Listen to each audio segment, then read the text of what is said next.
Reflections with theologian Father James Bacik, lecturer and campus minister at Bowling Green State University in Bowling Green, Ohio. We are the church. We enter the church by baptism. We all are under the law of love. We all say the Lord's Prayer together. We're all nourished by the Lord's Supper. We're all heading in the same direction towards heaven. Joining Father Bacik in today's Reflections is Gary Gagne, Director of the Year of Service Program for the Diocese of Toledo.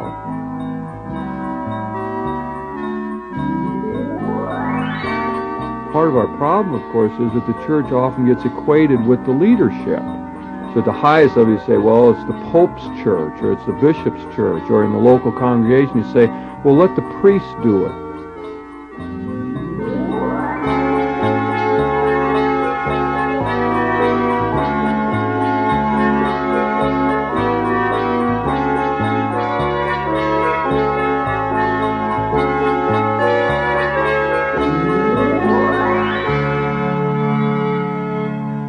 In today's Reflections, Father Bacik and Gary Gagne discuss religious vocations. Here's Father Bacik. Well, Gary, I'm glad we have the chance to talk some tonight. I know that you have had a history of involvement in social causes and questions and have a lot of interest in that yourself. And so I thought we might talk a little bit about the church's role in this, the church as a servant kind of group. I know that that's not the common way of thinking of the church. Very often we think of the local parish as sort of an autonomous unit or self-contained unit. There's a lot of talk about the church as an institution and so on. And yet there's another way in which we should see the church, I think, as a servant kind of community, a group that reaches out to others. I don't know if you have found the church to be that way in your own experience or not. Yeah, the church, Father, that I sense today that we are living in is one that is lacking. Something that I feel in the reading of Scripture, for example, that was in the Acts, the early church, that idea of a one-to-one relationship in the type of church ministry, where a person is hurting and needing aid or help. There was always a healing hand close by, a one-to-one type of thing. It seems to me that today our church has sort of bought into many more of the principles of our secular society, in that we somehow expect somebody else to take care of a need when we see it, instead of having that compassion, that outreach on a one-to-one. And therefore I feel our church has become a sort of a corporate institution. We've lost some of that compassion, some of that where there's hurting, a healing type of thing. It seemed to me in the early church there was that type of ministry where there was a one-to-one. Everybody used their talents and put them to practice and reached out to somebody else. I guess we could look at the way money is spent by local congregations to reinforce the point you're making. I suppose most of the money goes for the support of the congregation as a whole, or to improve that institution or that building and so on. One wonders how much of that money goes into trying to help the disadvantaged in the world, for example. How much people's energy and time is directed outward, away from that congregation, to the plight of those around the community who are suffering, or to the larger social questions in our world. Or even right at home, within a parish, how can a parish meet its many needs in ministry of its own flock?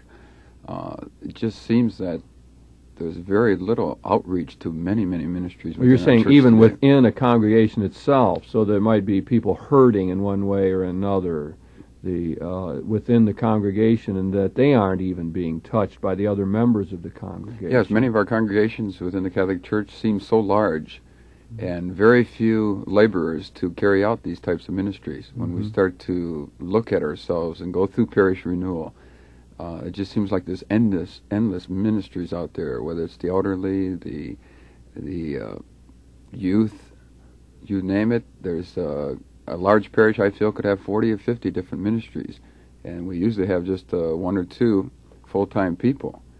What we need to do, it seems to, is to tap all those resources within our parishes to get them involved And many times tapping a natural resource, sort of a like-to-like type of ministry.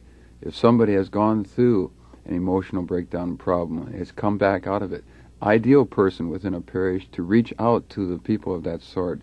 Or if a person has been working with the, let's say, the deaf, be ideal within that parish that that person be brought on board and to help out in that outreach. Same thing with our youth. It seems to me that's one of the main areas where we have missed the connection. That age group, let's say 18 to 30, is a vital age group, and there's many, many in numbers, but very few that we see present in the church. For example, that group to me is missing in action, missing from the pew, missing from the school board, and yet that's the age group where there's so much energy, and it seems such a shame that we do not tap that resource and match it up with a ministry need in the parish. I suppose that a large part of that is providing a vision for the parish, isn't it? An overall sense of what a parish is about.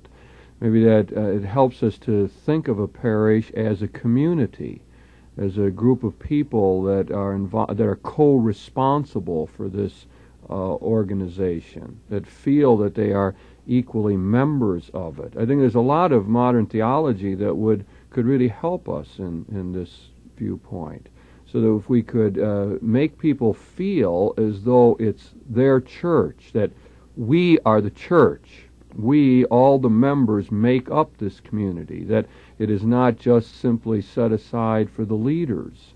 I think that's something in the Catholic community, again, we have to keep hammering home, that we are the church. We enter the church by baptism. And we all are under the law of love. We all say the Lord's Prayer together. We're all nourished by the Lord's Supper. We're all heading in the same direction towards heaven.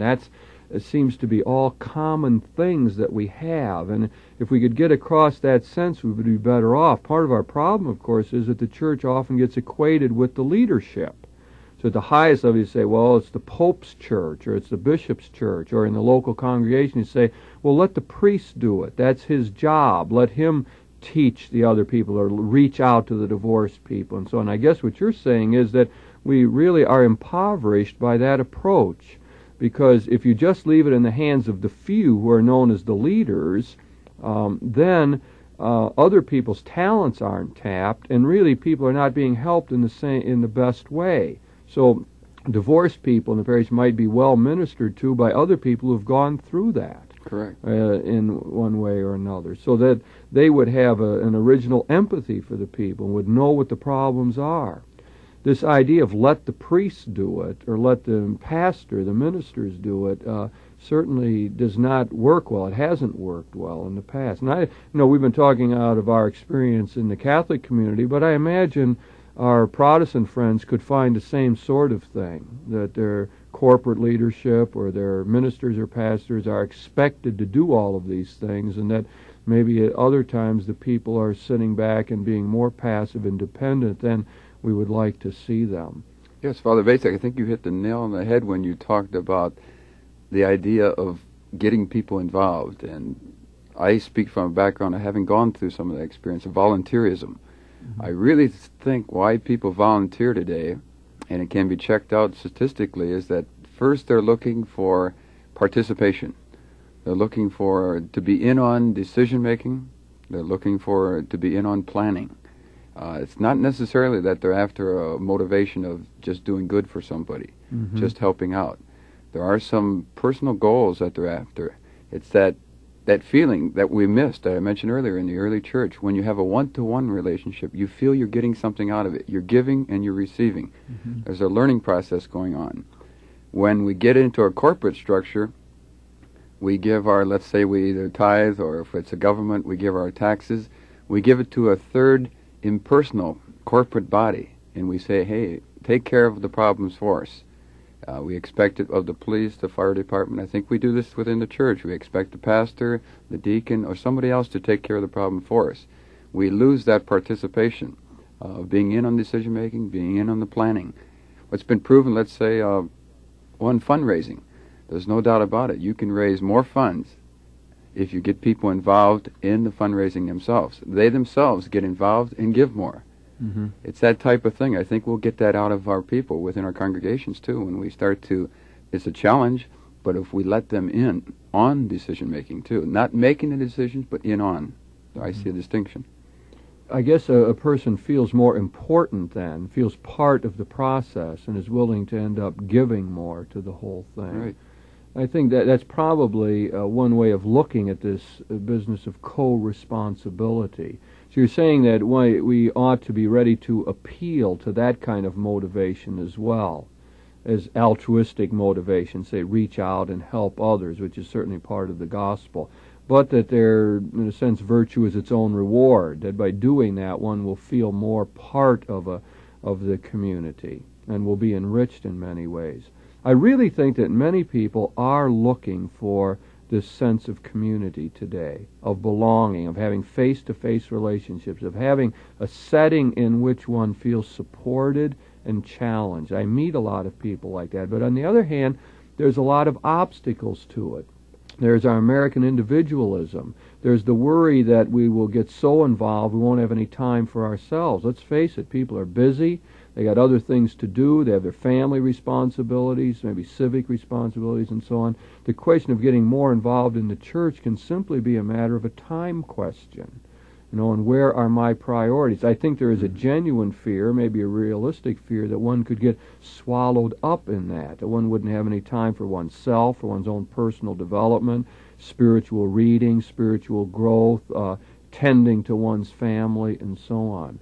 So there appears to be a real ambivalence within individuals on this question, looking for community, looking for face-to-face relationships, being part of it, and on the other hand, fearing it in one way, or sensing that the situation does not match or meet their expectations. I was thinking an example of if talented people are asked to do simply menial things within the church that doesn't have any significance and isn't really helping other people, they are not going to want to do that. They might do it as a favor to the pastor or something, but they're probably not going to continue to do it, because they will feel that their talents are not being tapped, or they're not making a difference, or they're being patronized in one way or another. I think a lot of times when pastors have said that people won't get involved, it's probably out of that perception, or that's what's going on, that people won't get involved because they really are not called forth to the best of their abilities. And I like that idea of ministering to other people within the parish. I guess we call it peer ministry these days, or Right. things like that. And that does seem to make a lot of sense. It would give people a sense of accomplishment, I guess is one of the points you were trying to make. Yeah, it seems like we have to challenge them within the Catholic Church, and at the same time leave room for them to operate then. Sort of like calling forth new ministers and then allowing them to work and to test their faith. Seems to me very vital, that we somehow allow, especially, I'm coming from the background of how do we get youth and young adults involved.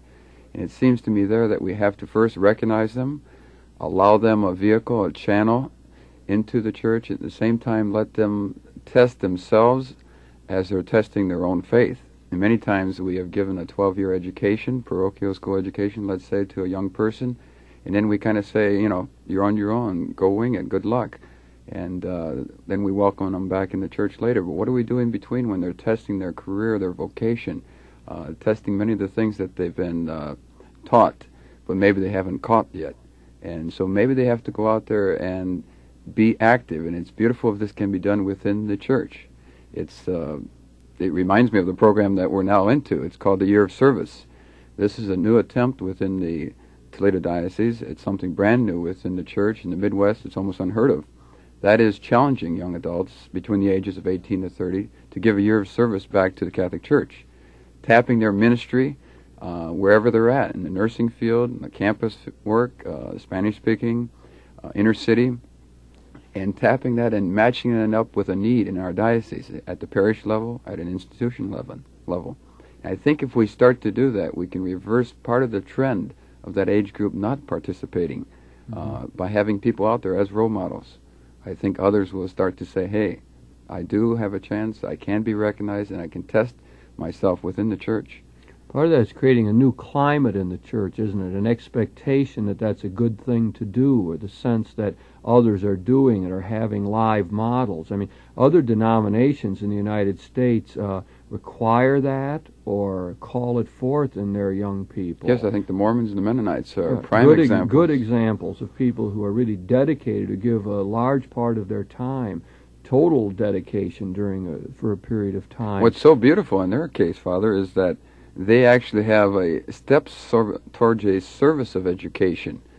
And that is, by that I mean it's sort of slowly taught that there's steps to being involved at home with your family, in your nearby community, at school where you're active. And then later on they ask for a very heavy commitment of giving a year or two of service back to the church. And it's sort of beautiful. And the thought is there that maybe one's education is never finished until one goes through that type of experience. It is a very rewarding experience. It's a type of experience where you come back different from when you left. There's so much that one can gain. A new tested maturity, certainly a different perspective is gained. And I think it's a good time for that age group to be working on careers and vocations. Vocation in a broad sense. Where are they going to go with their life? And it's good for them to have worked on steps, therefore they can plan towards giving a complete year of service. Mm-hmm. You mentioned the business of learning and education. It would seem to me a vital part of it. Again, I suppose a lot of the reason why people do not feel the co-responsibility or do not step forward is that they feel inadequate, that they're not really sure maybe of their own faith. They haven't had the opportunity to give expression to it. They don't feel as though they have a solid theology out of which they can work. Maybe they feel tongue-tied in many ways in trying to witness to their own faith. They may not be sure really of what the church itself is all about and where they fit into it. So it would seem that we would need a process of education where we would alert people both to the opportunities but then give them the wherewithal, the substance, the content, so that they would have something constructive to say to others when they're trying to minister to them. Yeah, I think so. I believe that there's a little bit of the good news in everybody. Each person has a type of ministry that they can do. Each person has something they can give that the other cannot. And there's always somebody out there that's going to need that type of gift. But you're right in that, how do we nurture this? And I think this is where we've been falling down as a church, as a body. How do we help nurture this group in finding that talent? And then once they have found it, how to nurture it, how to let it grow, and let it be more useful. And this is why I'm so glad to see a program like this starting to break through. Very small, but it's a great beginning because it opens up, I think, a new avenue. You're talking about the lay volunteers. The lay volunteers. Well, how are you going to educate them? What are you going to do for them so that they do have a more updated understanding of their religion? I think it's very vital in volunteer programs that there is ongoing support and training. We hope to have a early training and orientation that will give basic skills that they're going to need, no matter what their ministry would be. Second, we hope to call these people back and have an ongoing training once a month. What we're after is sort of building different support systems. Today's youth, and especially that young adult that is out there trying to test ideas, would need support systems. And we are trying to, for example, in our program, form at least 3 different support systems. The director personally with each volunteer. We're going to try to form community amongst the volunteers themselves, and a support person at the job site where the person would be at. So there's always a contact, somebody they can bounce an idea off, somebody they can test a belief on, a value, and share that with. And then call the volunteers back together to rely on that support community where they can cry on each other's shoulders or share the successes, and also tell staff, hey, we need further training in this area. I think this is the type of nurturing and support young adults need today.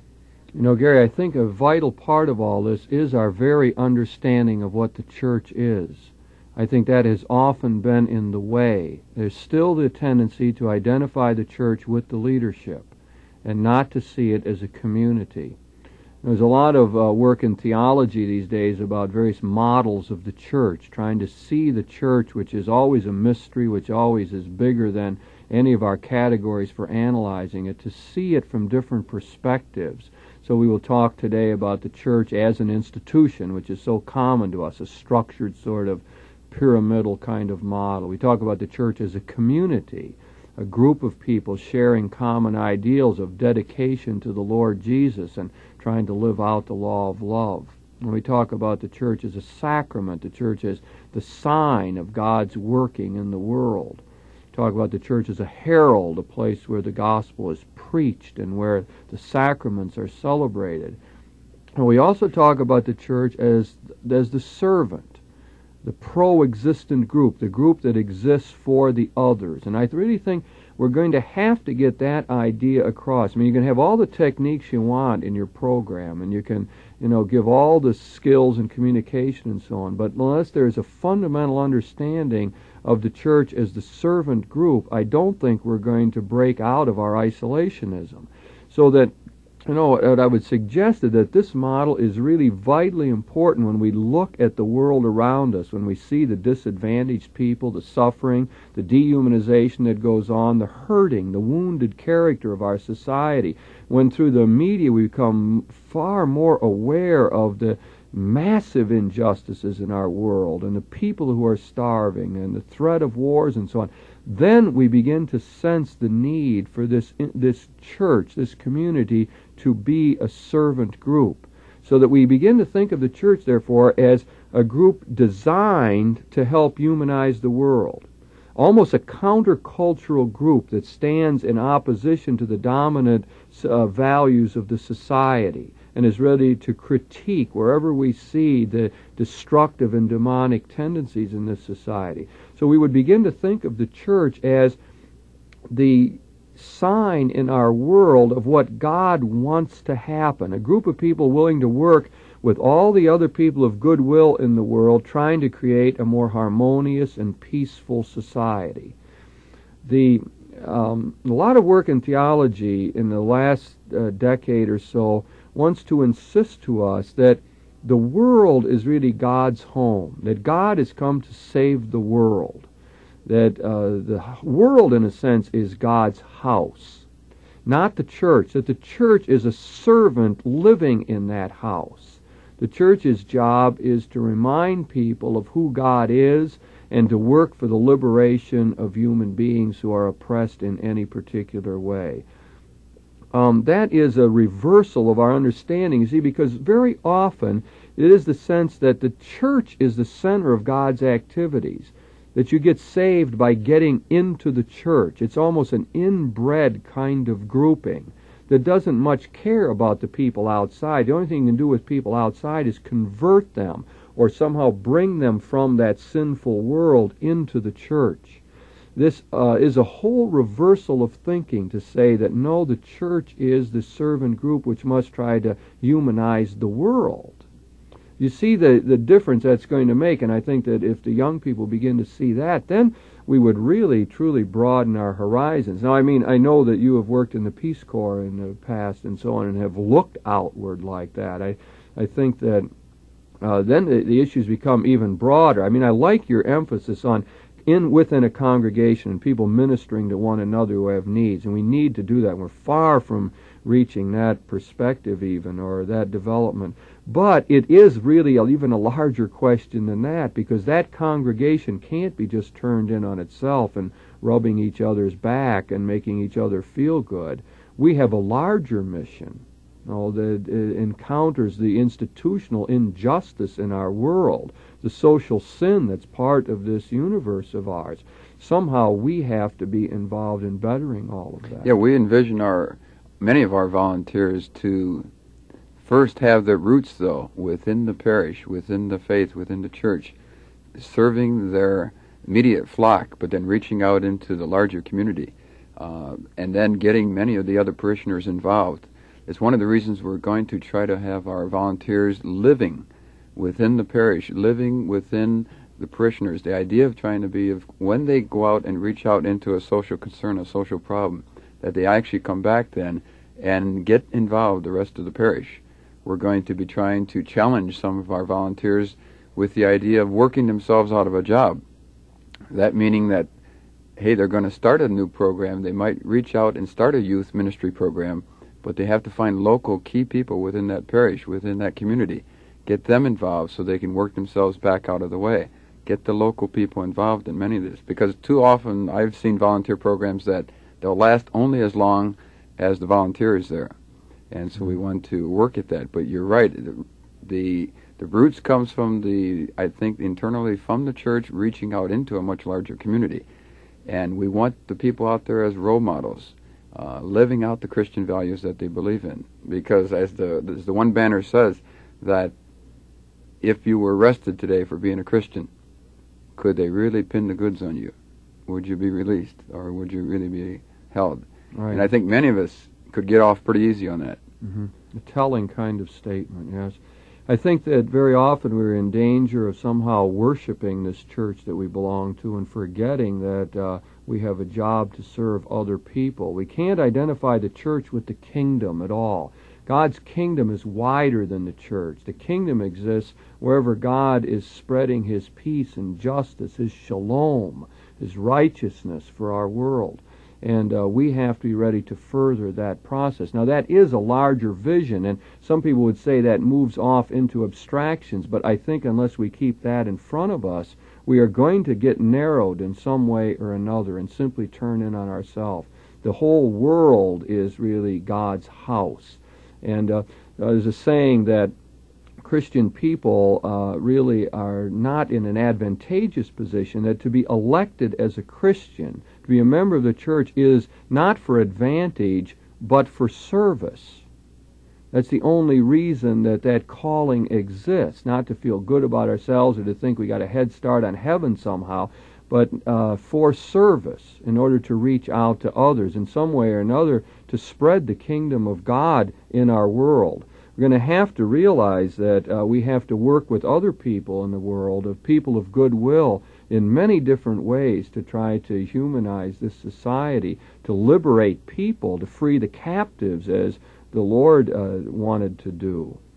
And that is a most difficult task, of course, and will require a lot of goodwill and a lot of continuing education. I mean, I really admire the kind of work you're doing, and I encourage that. And, I'm hoping that more of the young people will sense this larger mission and will be involved in serving others.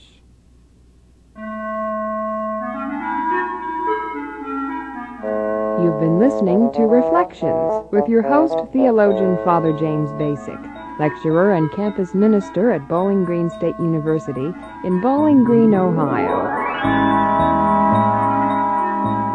Joining Father Bacik in this discussion was Gary Gagne, director of the Year of Service program for the Diocese of Toledo.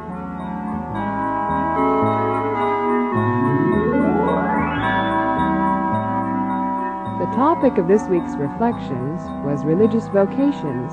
If you have any comments about today's program or any ideas for topics you'd like to hear discussed, please write to Reflections in care of WLQR, Toledo, Ohio, 43623.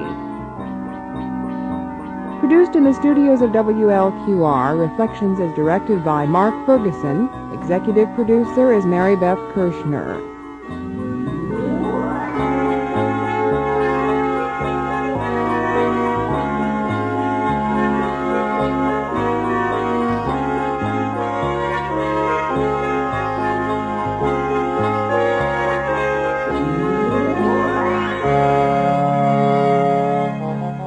Reflections is brought to you by the Genesis Radio Network in cooperation with the Diocese of Toledo.